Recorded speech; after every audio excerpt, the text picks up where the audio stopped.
শ্মশান ঘাটে ভূতের গল্পগুলি সাধারণত গা ছমছমে এবং ভয়ানক হয়।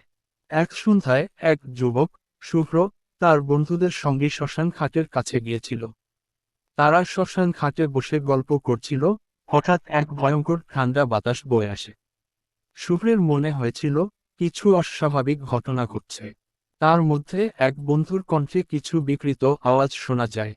শুভ্র ভেবেছিল তার বন্ধুরা তার সঙ্গে মজা করছে, কিন্তু তার হৃদয়ে এক অদ্ভুত শঙ্কা ঘুরতে থাকে।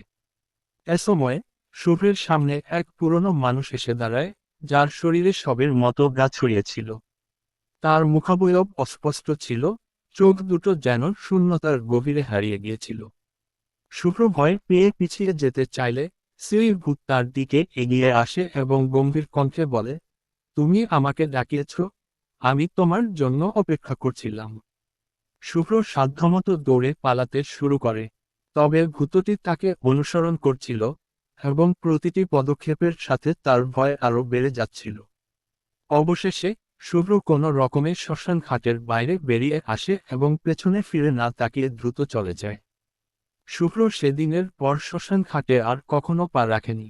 তার মুখে সেই ভয়ঙ্কর ঘটনা বারবার ফিরিয়ে আসত। সেই অভিজ্ঞতা তাকে শিখিয়েছিল শ্মশান ঘাটের গভীর রহস্য কখনো উন্মোচন করা উচিত নয়। শ্মশান ঘাটে মর্মান্তিক ভূতের গল্প।